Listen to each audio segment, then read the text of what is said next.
Welcome to Citizens Forum, being filmed on Tuesday, May the 19th in the Memorial Arena in Victoria, BC. I'd like to start by thanking the volunteer crew and the Shaw staff that makes the program happen. The first segment of Citizens Forum is always the Walter and Jack Show. So Walter, here we are, another, I was listening to CKNW, which is the big radio station in Vancouver, very often I feel they're like the kind of corporate Republican right-wing radio that works to create divisions amongst, in the States amongst Americans, but here in Canada, I think CKNW often tries to divide Canadians on behalf of the corporate rulers because they want us divided and fighting each other instead of.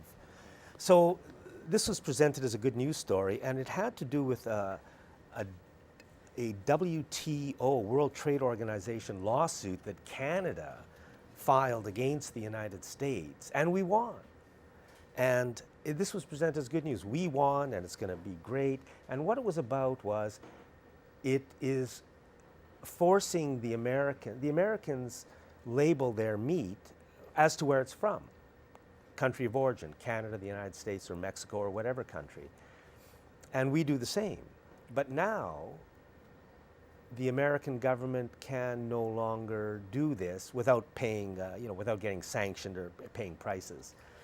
And I thought, why would we Canadians, we don't even know we're doing this. Nobody tells us we're suing the United States under WTO rules. But why, when so many of us want to buy local and support the local industry and make sure your food is the healthiest it can be, why are we suing the United States so they can't say on their meat packages that this meat is from the United States? It just seems wrong. And I mean, maybe it isn't. Maybe it all makes sense. Maybe it really is good. But why don't we know anything about it? Well, something's happening at another level, isn't it?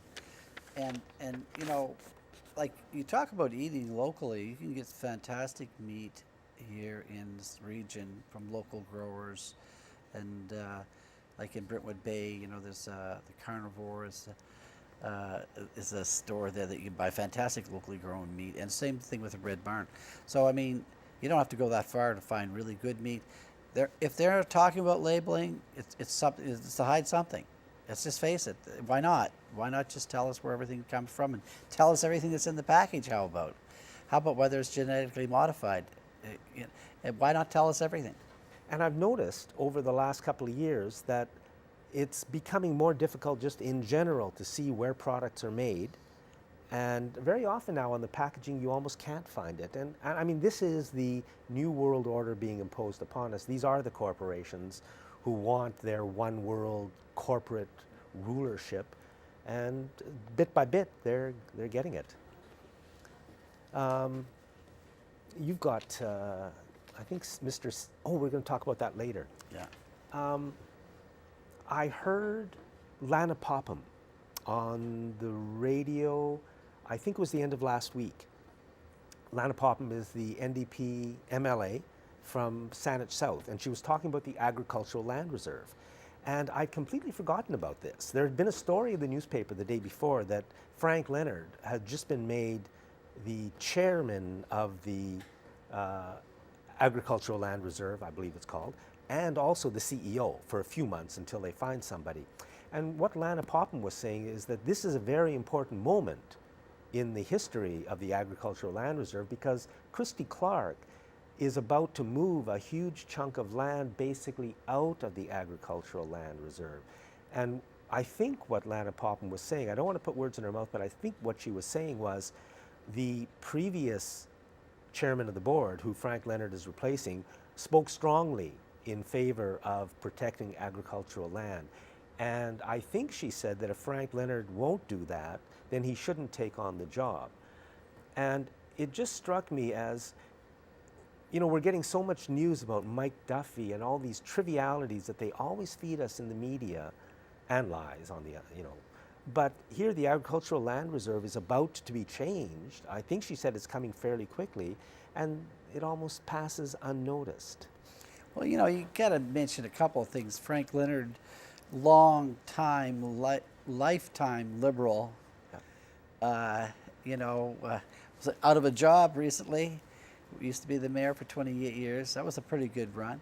But the thing is, the previous chairman of the Agricultural Land Commission, he was fired. Yeah.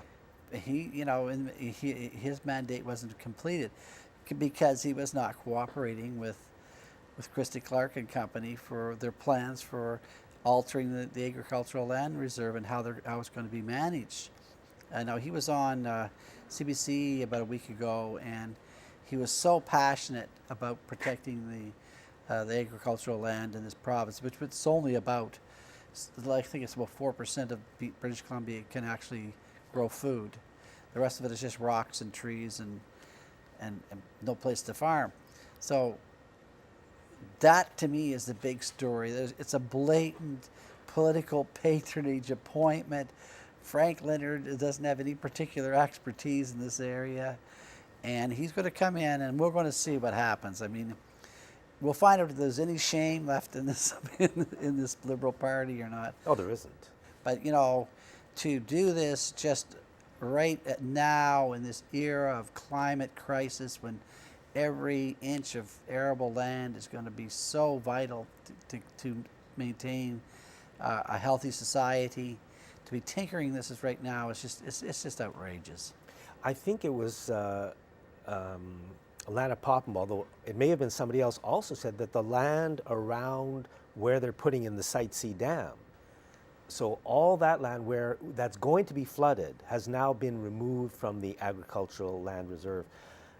So they haven't even started work on it yet, but they've taken the land out. There's court cases in play to stop Site C from going ahead, but the Liberal government has still removed all that land. This is prime agricultural land, excellent quality, good climate, and they just removed it from the agricultural land reserve, I believe. I mean, we're not hearing a lot about this, but what is happening? The rules are changing. Do you know what the rule change is? No, I read probably the same article you did, and they didn't really get into how the rules are changing. It seemed like they were going to have two different classes of agricultural land. Right. And well, that's just a slippery slope, isn't it? And it seems like in like around Vancouver, around Victoria, we will be, let's say, Class 1 or Class A. In the rest of the province or other parts of the province, it seems like if you're in this second category, the land basically is out of the agricultural land reserve. You can kind of do what you want, which means oil and gas if you want. Yeah. Is that what the people of the province want? And how do these things happen without us even really being told? I mean, the TC did a big story on Frank Leonard being made the chairman of the ALR, but they didn't say a word about the underlying, much more important story of the change that's about to come. And that's the way it always, and where's the NDP?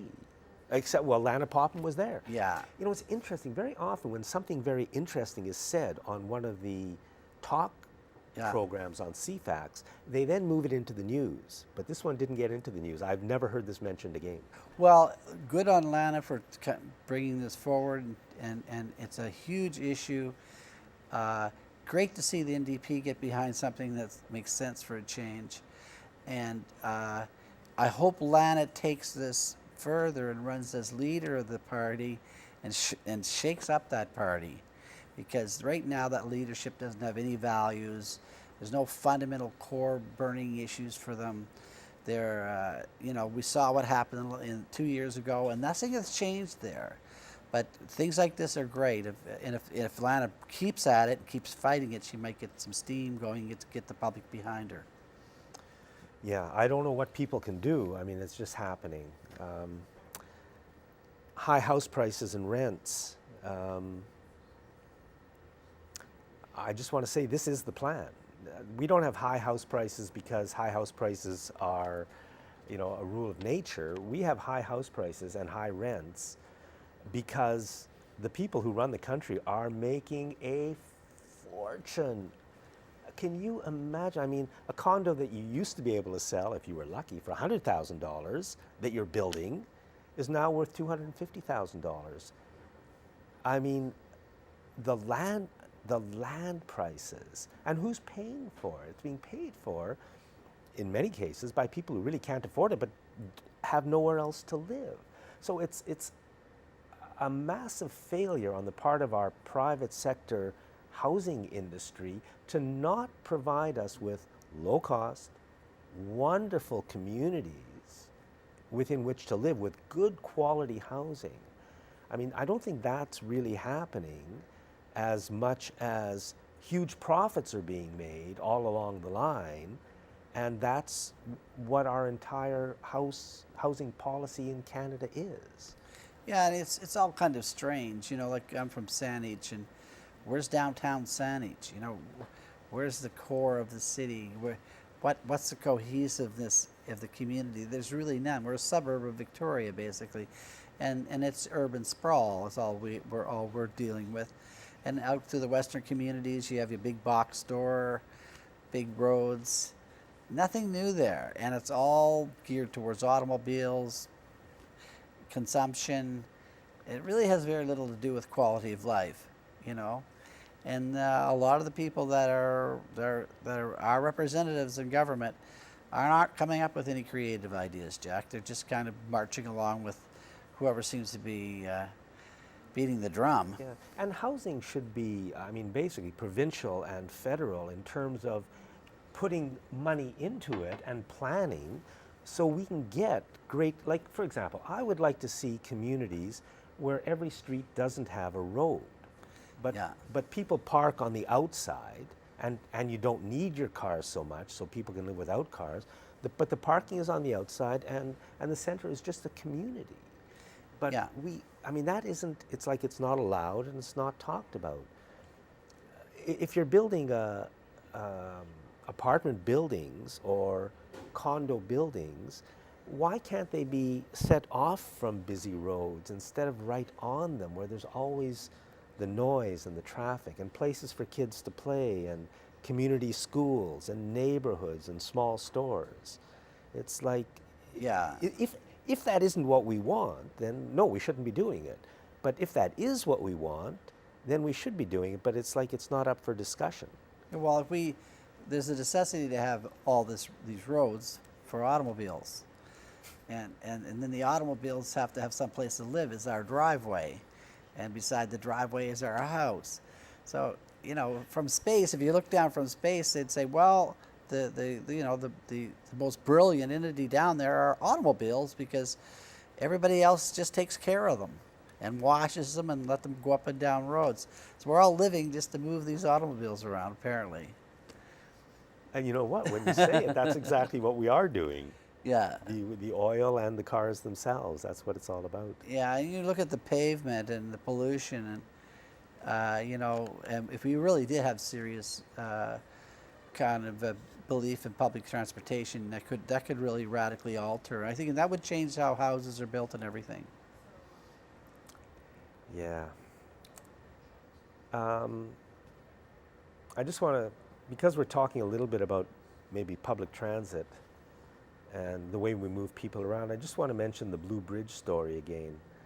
And I thought of it because what's happening on Douglas. What's happening on Douglas now is a lot of money is being spent sort of creating what they told us was a bus lane and a lane for bicycles, bus lane and bicycle lane.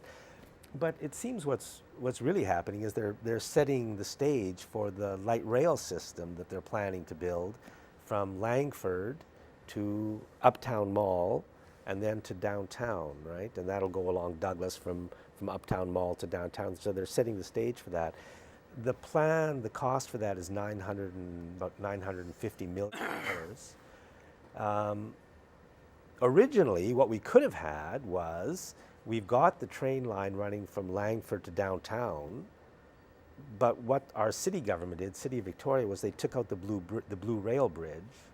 And I've long thought that that was the plan. One of the reasons for this whole fake story about we need to build a new blue bridge was to really get rid of the rail bridge, because that precludes the rail from Langford to downtown. And now the only route left is, what kind of crazy planning is this? Why are these things done to us and we don't know about them, we don't have a say about them? It's a big problem, and It's a and big you problem. know, you know, as because it washes over into lots of other issues. Regional planning in our area is abysmal. It's there's coordination of the issues, who decides on regional transportation issues, sewage treatment issues, like water supply issues. We have an appointed board of directors in the CRD that aren't even elected. And they're making billion-dollar decisions for us. We don't have any input. And this is another, Jack, you could just, it'll be another, you know, some type of a fiasco unless we figure out a way to stop them. It's all about, to me, it's all about making money, building empires, and just promoting self-promotion. It has nothing to do with the public good. You know, nobody's going to bat for us. And it just seems like everybody is in there for their own reasons other than doing the right thing for us. Yeah, I mean, I really do believe that we can do a lot better, but I think what we need, obviously, we need the media that's going to be telling us different points of view of what's going on, not just the business and corporate point of view that we always hear, but the truth, like what's really going on. I mean, what I see happening with this light rail system they're planning to build is Uptown Mall will become the center of the city. That's obviously what's going to happen. Well, maybe that's what we want, but shouldn't somebody at least tell us that that's what the plan is? So, but they don't. They give us a story and a series of stories. We spend the money because we have no idea why or what, and it's their plan. We have no say. And it's a mall, Jack. It's privately owned land. It's not public property.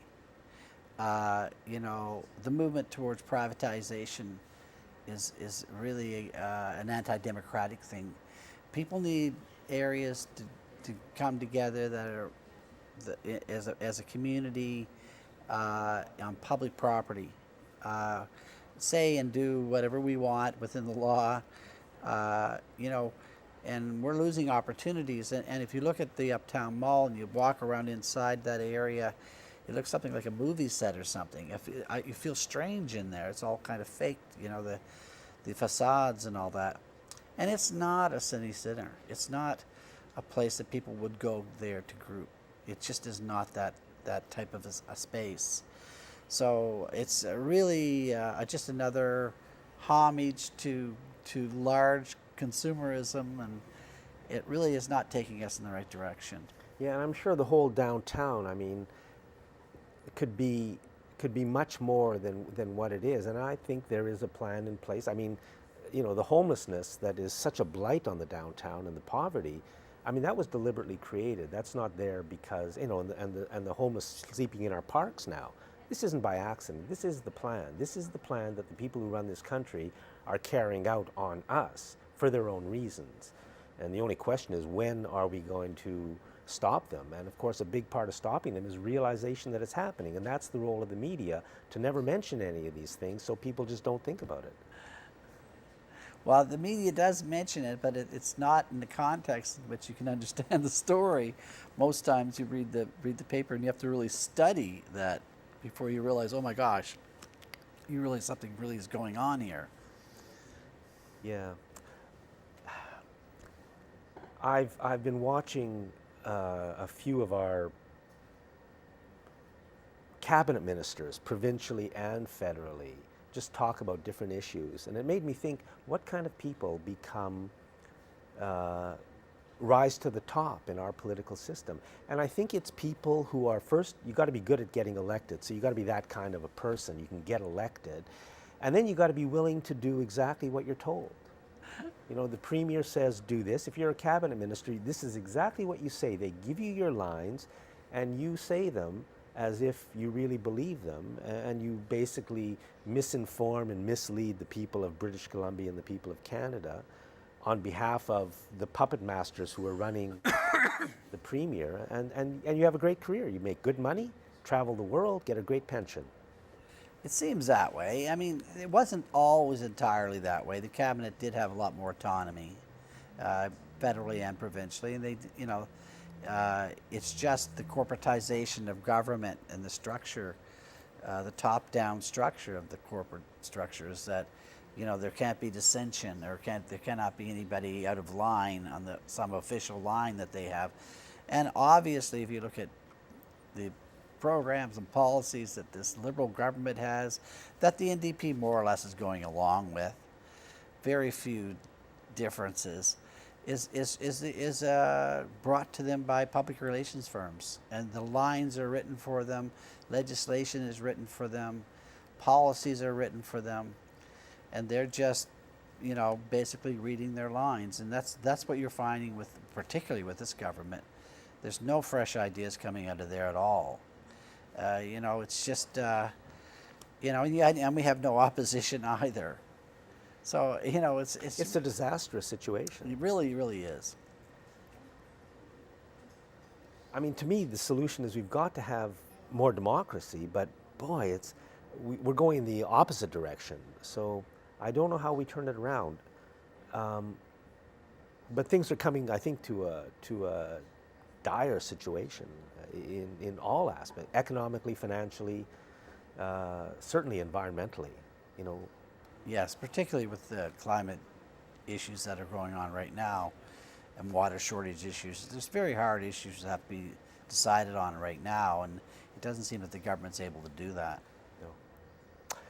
Walter, thank you very much. Always a pleasure, Jack. And thank you for watching this segment of Citizens Forum.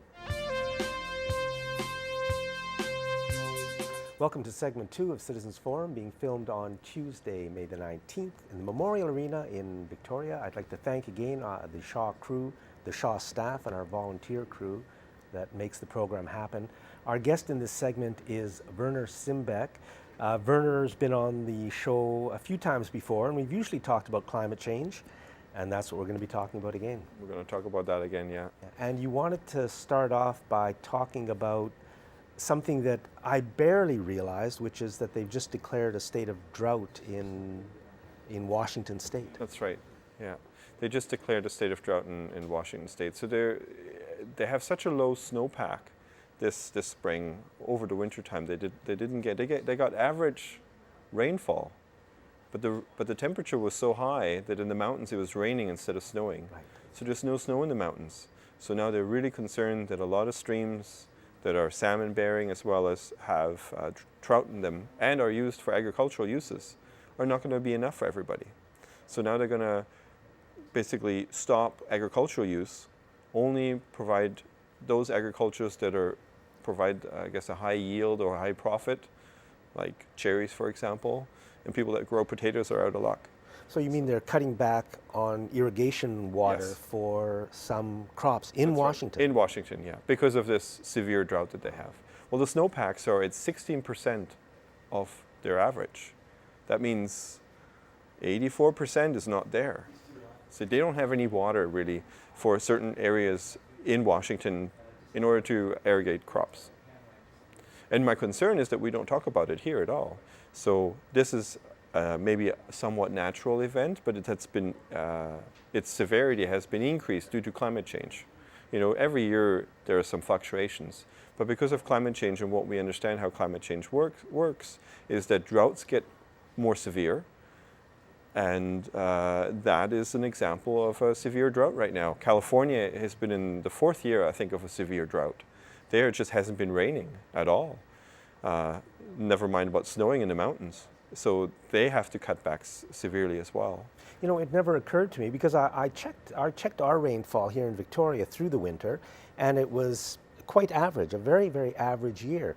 It never occurred to me what you just said, which is that in other places it's raining instead of snowing, or it was raining, and therefore there is no snowpack. Most salmon... So when you have the snowpack, it melts through the summer That's right. and feeds... It's like a battery, like you store the water for later. And that's how it works. Glaciers is a perfect example. And it's great that we have that normally. Glaciers and snowpacks slowly melt over the spring and summer. That gives water all the way into the end of summer. And then, of course, as winter rolls around, fall, it starts raining and snowing again in the mountains, and it replenishes the reservoir, but it hasn't been doing that. And, I think it would be really critical at this point, in BC to talk about this issue, because Washington is going to expect to have the biggest fire season ever. And last year was already the biggest on record. So they're going to have one even worse this year potentially because of this lack of water everywhere. And in BC, we've already got the big fires. Yes, it already started really early, right? There was something, Christy Clark was saying something about this. She said people have got to be very careful about starting human-caused fires. Exactly, sure. And I thought, what a joke for Christy Clark. Let's frack the entire province and sell natural gas and oil. Right. For her to be telling people to be careful about starting forest fires shows and the media too. I mean, even what you told me before we came here, I mean, I just hadn't I'm not getting the picture. Right. I suppose, it is important. I mean, I give her some credit, at least she points this out. I mean, it is a concern that the forests are dry, but why they're dry, or the reasons for them being so dry, doesn't get addressed at all. Like the reasons why, right? Oh, it's El Nino, this will be used as an example. Oh, it's an El Nino year, that's why it's so dry. Well, no, it's been a trend, and that trend has been exacerbated because of climate change. And we've been warned about this 30 years ago already about this, Ash. And that's really the shortcoming of the politics, the politicians. If you look at what the Harper government is doing, I mean, they're muzzling scientists. They're not allowed to speak. They have to get approval to give an interview to a journalist about work that they do, because it could potentially be damaging to the conservative brand. I mean, that's ludicrous. That's just foolishness. Now we're getting close to Paris. Paris is going to have a big conference in Paris happening the end of this year. It's a climate change conference where it's going to be negotiated a new climate treaty, a global climate treaty. Canada now has thrown in, I guess, its targets, its goals for this treaty. Reducing emissions by 30% by 2030 based on 2010 levels, I believe, emission levels. And we need, in order to meet this, we would have to buy credits now from other places on the global market, basically. We have to pay somebody else for carbon credits because we can't meet our own targets. Yeah, so what can we do here? I mean, it's an urgent issue. We talked about three things. Cars, we've got cars. The meat industry, which is huge, and the cement industry, which is another big player. We've just, in all areas, we've just got to consume less. That's just what we've got to do. What people can do, and it just maybe strikes you as most listeners as something odd, but actually meat production has a really large carbon footprint. It not only uses a lot of water, actually, because we're talking about water, but it uses a lot of fossil fuel energy. And it's so high that it actually amounts for about 50% of our emissions comes from meat production. So what people can do in order to reduce their carbon footprint is eat less meat, far less meat. We don't need to eat it every day, right? It has actually other health benefits of eating less meat. So by basically going to a more vegetarian style diet, eating meat occasionally rather than all the time, not only will it be good for your health, but it'll also be good for the climate. So that would be one. And of course, driving less would be another. Switching to a vehicle that uses less fuel. Improving on insulation of your home. Reducing the thermostat in the wintertime. It doesn't have to be 22 degrees. It could be 19 degrees. Smaller homes. There are so many things that we can be doing, but really the leadership has to come really from the top. The governments need to do their share. They need to educate, but also they need to lead by example. Europe is way ahead of the game here compared to us. North Americans have been sleeping at the wheel here. I just came back from Germany, and in Germany they have done a lot. You can see it. You can see windmills. You can see solar installations everywhere. They're trying. They have smaller vehicles than we do. You don't see really big, large vehicles like we do here. So better public transit? Way better public transit. It's been fabulous. We were in Hamburg for 5 days. We never missed a car once because we could use the subway system that they have, and it works just fabulous. How does the subway system feel? Clean, safe, comfortable, pleasant? All of the above. All of the above. It's fantastic. You wouldn't want to be in a car. because you have the ability to chat. I mean, you know, you could chat with my wife and my son. We could talk. We could enjoy what you see outside. So it was perfect for us sightseeing. But for the average person who goes to and from home, to and from work, I mean, it's very relaxing. It's a relaxing way to get to and from work.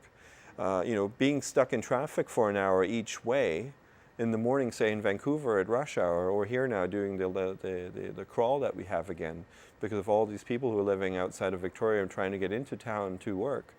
I mean, if we had public transit, if we had a government who was willing to look ahead and see where the future is and actually put land aside and eventually put money aside and then build the infrastructure that we need, we would be ahead of the game. But we're going to keep losing out, and we're no longer competitive to Asia. Asia is spending lots of money on public transit. Europe has spent over the decades lots of money on public transit. So that's where the focus should be. We have to reduce our emissions, and we have to, you know, we all have to do together in order to achieve that. And where are we now? I mean, it's not that we should even think that if we start to reduce our emissions and do a little bit less, we can avoid catastrophe, because catastrophe may be around the corner and irreversible. That's how bad things are. Well, we've waited now so long, so the politics have been manipulated by the interest groups now for 30 years, basically. We've known about the dangers of climate change for a good 30 years, and nothing has happened really on the world stage. We had Kyoto. Kyoto was dismissed as useless, waste of time, waste of money, wasn't working. Well, if nobody is willing to agree and actually do something, of course it's useless. But Europe did. Europe did. They took it to heart. They actually did do something. And actually in France, I'll give you a nice example here. France just passed a law. Every new roof has to be either covered in solar panels or become a green roof. You can no longer have a bare roof in France, a new roof, new construction. These are rules for new construction. I mean, that's very far, this is visionary thinking. It's unfortunate that, you know, people have to hear about this on our show. Why isn't this, you know, big in the media? Because this is important. This shows what can and should be done, but we just don't hear about it. You know, you might hear it occasionally. You might hear some of this information on radio. They may have a 2-second news clip on this, but it doesn't get discussed. Yeah. You know, there's no discussion going on. It's a sound bite here and there, but that's not enough. We need to talk about it. Do we have to really wait until we have a drought where the salmon no longer can go home, where we have to truck them upstream because there's not enough water in the rivers? Do we have to wait that long? Which they're doing now in Washington. They're going to be doing this in the summer in Washington and in the fall. Do we really have to wait that long until we no longer have water for agriculture? So who can be leading the discussion? I mean, where does the leadership come from? I mean, the leadership will do whatever the public demands. So obviously people have to write to their MLA or to the MP and ask them where they stand on climate change. Ask them where they stand on emission reduction targets. Where are they? You know, the Liberals, you know, do they agree with the emission targets that the Conservatives have proposed now for Paris coming up this fall? You know? What's Mr. Trudeau going to do? We know where the Green Party stands. I mean, you know, but where does the NDP stand on this? Do we really going to continue on the disaster that goes on in Alberta, you know, with the tar sands? The area that they're mining is as big as England, right? And we're going to have to leave it at that. Werner, thank you very much. It's You're kind welcome. of an unfortunate situation. It's up to us to do something. Thanks for watching this segment of Citizens Forum. Welcome to segment 3 of Citizens Forum, being filmed on Tuesday, May the 19th. Our guest in this segment is Josh Alt. Josh is an assistant professor of business at UVic, and we're going to be talking about microfinancing. And as I said that, I thought, well, maybe you should tell us exactly what microfinancing is to start with. Yeah, it's an idea that is familiar to some people. Some people have heard of it briefly. It's not super familiar to a lot of people, and a big part of that is because it's an industry that is not really found in developed countries like the US or in Canada. What this is, you can think of it, it's a banking industry But what this industry specializes in is giving very small loans to poor entrepreneurs, which allows them to then build their businesses and be able to pull themselves out of poverty. It's kind of the, give a man a fish, you feed him for a day, and teach a man to fish, you feed him for a lifetime. It's kind of that philosophy. You give them the money, they invest that into their very small businesses, and over time they can grow their businesses to actually start increasing their income and pulling themselves out of poverty. And it's a banking industry that primarily is found in developing countries around the world. So does it work? There is some debate about that. There's a lot of back and forth on it. I personally believe that it does work. I think the better question is when does it work? What are the circumstances? So there has been some successes, and I think a lot of people might be familiar with some of the bigger names in microfinance, like Grameen Bank is one that's fairly well known. And I think that can be considered a success. There's been some misses and there's been some crises around microfinance as well. There's a very famous crisis within the industry, a famous crisis that occurred in India where the microfinance lenders were accused of predatory lending, very similar to what we saw in the United States in 2008, giving loans that people couldn't afford to pay back, giving loans to pay off other loans. And so that's a lot of what I'm studying, is looking at both the successes and the errors to see, can we learn and can we correct these mistakes to make microfinance work better around the world? I seldom hear about microfinancing, but I've certainly heard about it. And when I hear about it, it's usually presented as something that does work at the level of the people who are getting the loan. I mean, that's what I hear, is that you need a little bit of money to start a business, a small family business, and if they give you that money, something can happen. Absolutely. For a lot of these people, the thing that's missing is their access to capital markets. And so if that is the problem, if that is the disease, I guess, then providing them with that capital is certainly the cure. And so if done properly, I would agree with you completely that if it's done properly, I think it can lead to some very strong successes. And we have a number of stories of people that have been able to, there's people that have done nothing more than just be able to get their kids to school. But that's a success. That's a huge success. And you'll hear stories of people all the way up to where they'll get a business going and they'll start hiring their own employees and things like that. So, there's a range of successes, but absolutely, if it's done the right way, microfinance, I believe, can be a part of the solution to global poverty. Now, when we were talking earlier, you just mentioned that in Bangladesh there are I think you said millions of people participating. Absolutely. It's the last number I saw, and it might have changed in the last little while, but Bangladesh has tens of millions, 14, 16 million, somewhere in there, are officially participating, and then there might be even more that are participating unofficially. So in countries like Bangladesh and... so if that's working well and if it's helping people, then that would seem to be great. Absolutely. So you're the researcher. Is it helping people? It is. It is. So yeah. This So is great. the question is, again, so what I really go after with my research is, does it work all the time? And I think that's a part of the issue with microfinance, is that when it started showing these incredible successes in countries like Bangladesh is actually one of the locations where it really started, where the whole idea really turned from an experiment into these viable organizations that could do it. And when we saw these incredible successes in places like Bangladesh, there was a little bit of euphoria, I guess might be the appropriate word, that we can now apply it to poverty everywhere. This is it, the solution. Even the founder of microfinance is famous for coming out with a saying where he said, in part because of microfinance, someday we're going to see poverty, we'll only experience poverty through poverty museums. It'll be a part of the past. yeah.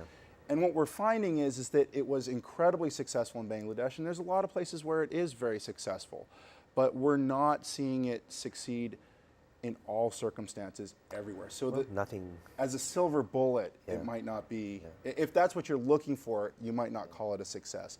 But as far as, you know, under certain circumstances, in my opinion, it has been a runaway success. So how would it work for?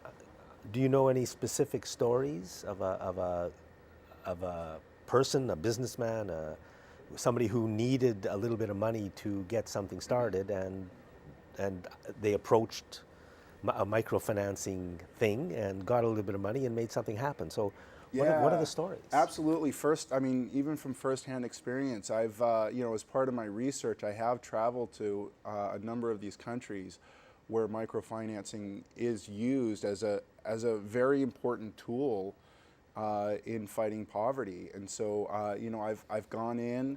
I guess one of the best examples is I attended a number of meetings in. Of microfinance borrowers in Mombasa, Kenya, which was a place where I just saw it just succeeding very well. You know, you would go into these meetings where all the borrowers were, and the women that were borrowing, I mean, they would be dressed in you know, nice clothing. All of them would have cell phones, which would, you know, also facilitate their business and things like that. You know, they had their hair done very nicely and everything, and you could see a pretty strong difference. You would go outside the meeting and you just see kind of this rampant poverty. You would go inside the meeting and you know, these women weren't wealthy by Canadian standards, but you could see a very strong difference inside versus outside. It's very fascinating to see. So, you know, I lived in Japan maybe, close to 30 years ago. Yeah.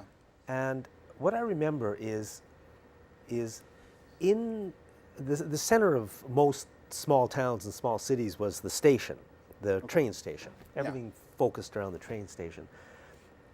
And very often a part of the train station was a mall with all the big stores. But outside of that, when you walked out, were hundreds of family businesses.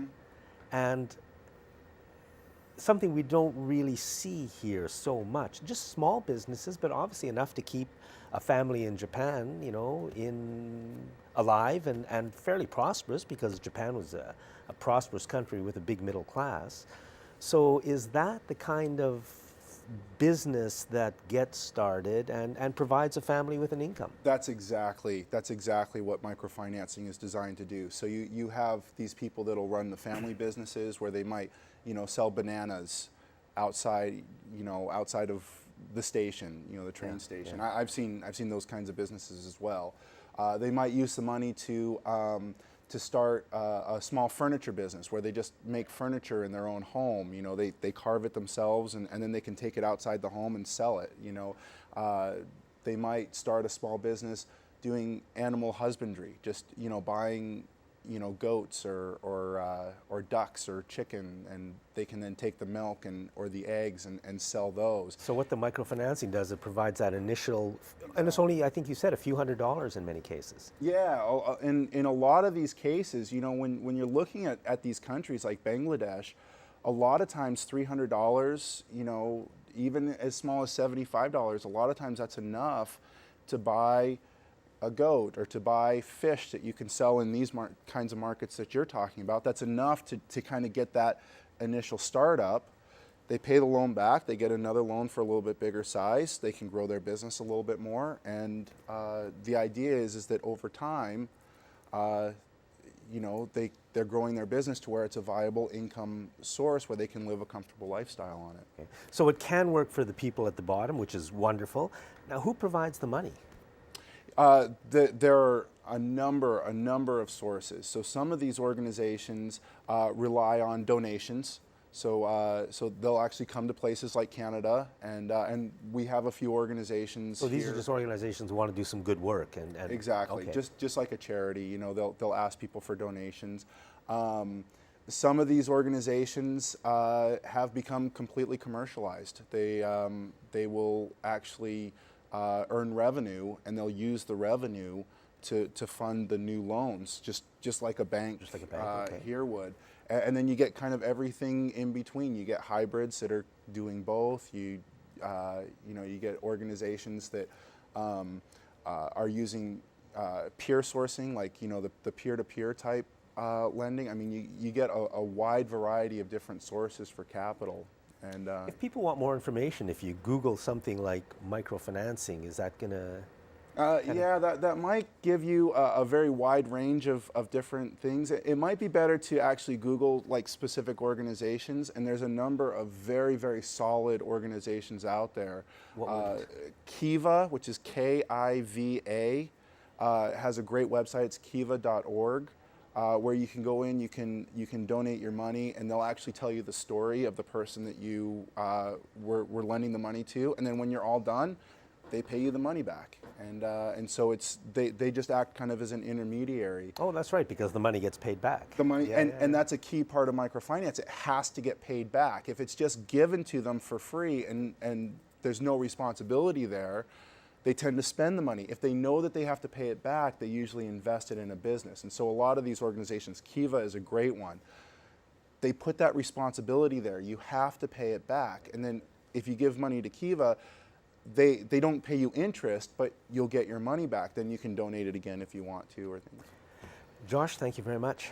Thank you. Thank you. It's been enjoyable. Microfinancing, something I think we've all heard about, maybe don't know too much about, but there it is.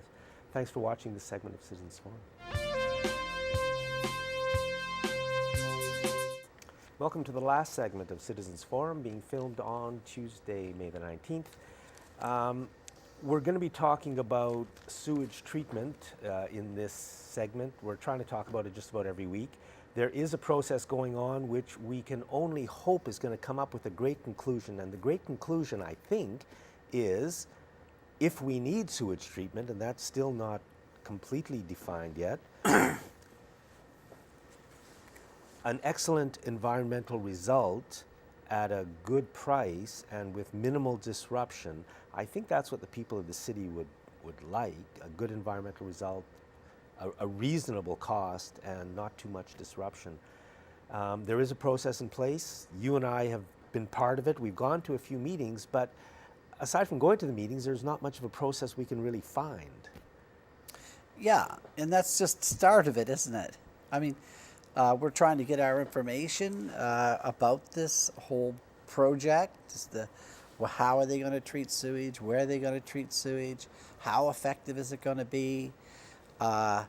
We have this committee now, this East Side whatever committee that they've now formed to look at all potential sites, but we really don't know what they're looking for. Are they looking for one big sewage treatment plant? Are there multiple treatment plants? It's not really well understood exactly what they're up to. And that is sort of the situation. There's the east side and the west side covering basically the numerous municipalities that will be attached to this system. They're listing possible sites, and I think they are looking at technologies. I've sent a few emails out trying to get ideas of what the technologies are that are being looked at. It's not easy to get information. Certainly if you go to the CRD, just CRD website, there's not much. And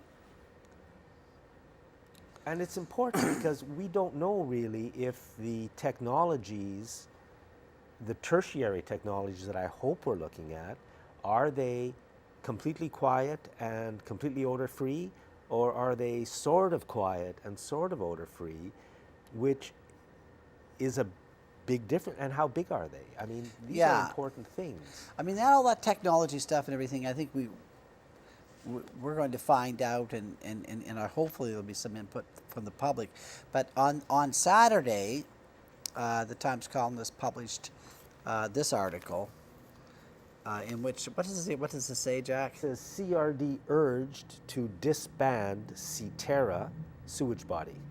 Okay, so CTerra was a commission that was formed by the provincial government to build the sewage treatment plant at McLaughlin Point, basically. And that's now off the table. So, well, it's not being discussed at the moment. Okay. So, but what the problem is that CTerra is going to be paid $6.1 million this year for their services. But nobody really knows what they're doing or why. They're still planning on building a sewage treatment plant at McLaughlin Point, apparently.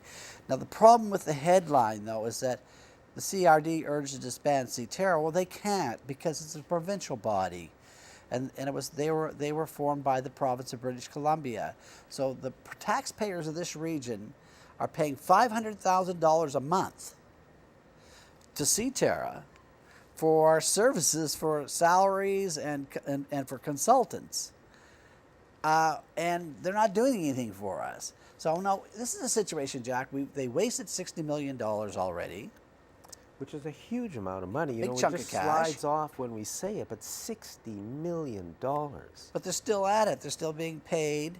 But the province is telling us, the people who are paying the tab, that you can't get rid of these guys. We've appointed them, and you have to have them. And the local taxpayers it's not a provincial taxpayers, it's the local taxpayers that are paying the bill. So there's no accountability there whatsoever. So that's a huge issue. Now, for me, all these other things are coming and going, but why are the people that are sitting in the CRD and sitting on these sewage committees, why are they not just hammering the table and saying, this is not right, we shouldn't be spending taxpayers' money like this is a waste. These guys are not necessarily even in the picture, and they're not doing it. And there you go, Jack. What kind of governments are we getting around here these days? You know, we're just not getting any representation, and that's why these guys get away with what they're getting away with. Yeah, it's. I mean, you and I have talked about this sewage treatment situation that we're in. We still don't know really. The ocean, according to the scientists, supposedly, the ocean does a fairly good job. How much are we going to have to build before we can actually match, and I'm talking about in environmental terms, what the ocean is doing? Because when we have the sludge and they're talking about burning it or spreading it on forest land, well, that's basically the same as almost putting it in the ocean. It's just, I mean, if we burn it, is that any better? So what level are we going to have to get to? And is there a better way to be spending the money? And, you know, the issue of source control comes out. They've been talking about microplastics a little bit on the radio, which companies are adding to products for no reason whatsoever. And then this goes out into the ocean. Why don't we just stop them from poisoning us in the first place and protect the ocean and everything else in that manner?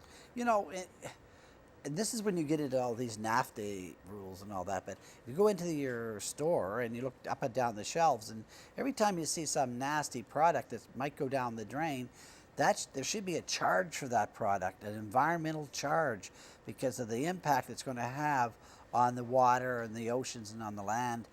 It's, you know, it should be priced in such a way that it would be prohibitive for people to buy it. Then you have source control.